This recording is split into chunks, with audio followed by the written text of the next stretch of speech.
today is the end of cash bail in Illinois and what it means. But before we get into that, I will let you know we have a gun giveaway going on. It's happening right now. It's absolutely free, but it ends really soon. So just click the link in the description down below to learn which brand new gun you could win. Illinois will be the first state in the nation to end cash bail starting next year. And that is sparking a concern that more criminals could be out on the street. All right, it's all over the news. Illinois is ending cash bail. A couple other states have also put in some changes in their laws about cash bail, but you're hearing a lot of people just freak out, and they're saying that some of these offenses are non-detainable, up to second-degree murder. First of all, we're not taking the freak out side of this, all right? I'm not gonna just be trying to scare you to death and say the end of cash bail in Illinois means the jail doors are open and criminals will be out on the street. It might mean that, but if you read the law closely, what it says is that the judge will now determine whether or not to detain these folks without cash bail. So all that list of crimes that you've been reading about that's been showing up in the news, especially on some far-right conservative websites, stop and think for a minute, wait, understand, look this over.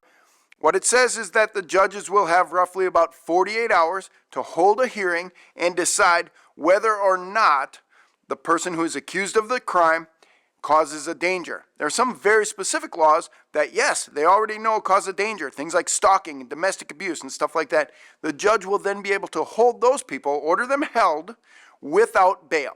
This is a strange and different situation that's happening in Illinois. And yes, some very bad people are going to get out on the streets.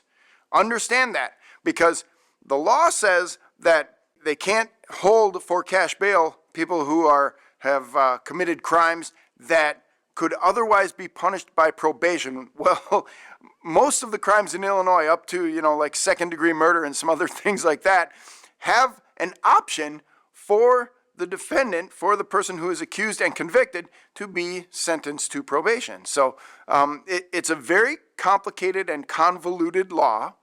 And what they're trying to do, what they have claimed they're trying to do, is take away poverty from the sentencing program. And currently, the majority of people held in jail haven't yet been convicted of a crime. They've just been accused and they're being held. So this is the problem they say they're trying to solve. What it does mean for responsibly armed Americans is that, yes, more criminals, more violent criminals will probably get out on the streets sooner. This doesn't take effect until January 1st, 2023, so there's still some time for this. And it does not mean that the people currently held on that date will be released. But it does mean that people arrested after that date are much more likely to get out of jail and be released on their own recognizance. We know how much we can trust criminals on their own recognizance, right? So it comes back to you making the choice to defend yourself and having the right to defend yourself. So it's happened in Illinois, and New Jersey is doing something similar. Other states are discussing this, and virtue signaling at its finest. People are talking about this as a means to even out the class differences by people who are committing crimes. So I see this as just another in the long, strange trip through the legal system. But it will put more criminals on the street, so you have to be prepared. It's not a blanket statement. It's not saying that we're releasing all of them.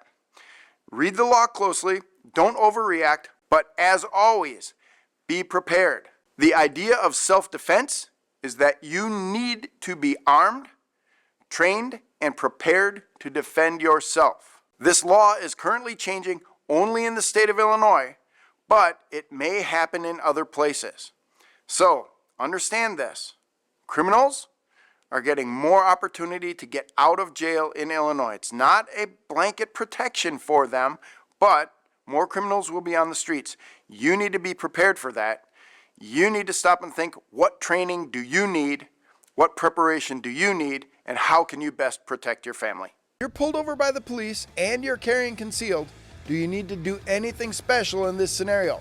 Like tell the officer you have a gun. Click this video right next to me and I'll break down that scenario step by step on what you should do.